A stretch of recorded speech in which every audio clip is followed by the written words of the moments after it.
Alors voilà, pour donc les paper beads standards, comme je vous ai montré les semaines précédentes, c'est un triangle isocèle, c'est-à-dire un triangle qui a les deux côtés identiques. Je suis désolée pour la voix, je suis enrhumée.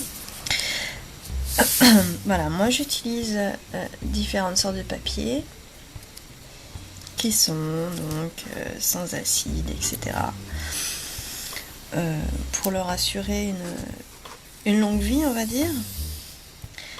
Voilà, donc le principe de base est tout simple. On commence à la base la plus large, on prend un bâtonnet, on commence à former le papier comme ceci, comme ça il va s'enrouler plus facilement au début.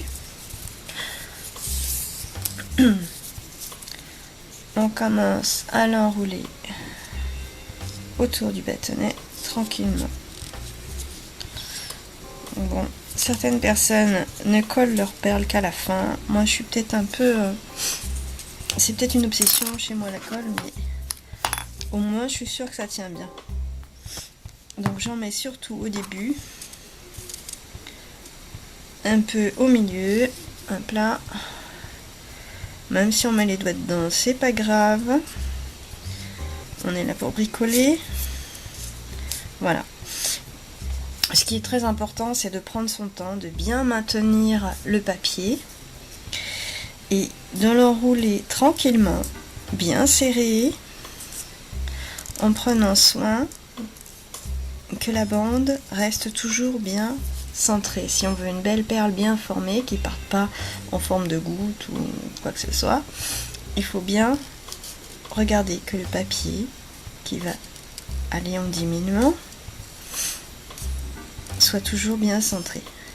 On peut toujours rattraper le coup à la fin, surtout si on colle pas, comme moi, contrairement à moi, pardon. Non, mais même là, la colle ne séchant pas immédiatement, je peux rattraper le coup si c'est parti de travers. Faut prendre son temps. C'est sûr que bon, si vous comptez faire un collier, si vous comptez faire les 20 d'un seul coup, il faut prévoir un petit peu de temps.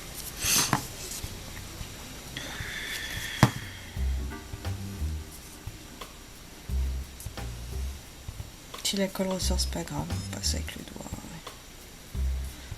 De toute façon, le vernis, je vous conseille de l'appliquer une fois que votre perle est bien prise. Surtout si, comme moi, vous avez mis de la colle qui a dépassé.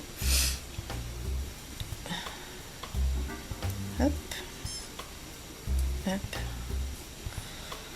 Voilà. Donc par contre, il est très important, bien sûr, de bien coller la fin. Hop là, on n'en met pas des tonnes non plus, mais bien jusqu'au bout. Voilà. Et là, on prend soin de toujours bien appliquer de façon centrée. La colle déborde sur mon doigt, c'est pas grave. Pour ça, prenez une colle vinylique, un truc standard, hein, qui soit pas agressif. Ni pour votre papier, ni pour vos doigts. Hop. Et qui sèche transparent, évidemment. Si vous prenez une colle qui sèche blanc, là, oups. Voilà, donc c'est à ce moment-là que je peux encore pousser ou d'un côté ou de l'autre pour bien la former si je suis partie de travers. Voilà. En quelques minutes, c'est totalement sec et après, on peut vernir. On peut l'enlever du bâtonnet si on veut. Et voilà. Donc on peut vernir, ajouter différents médiums, comme on veut. Voilà, la première perle est faite. Il n'y a plus qu'à faire les autres.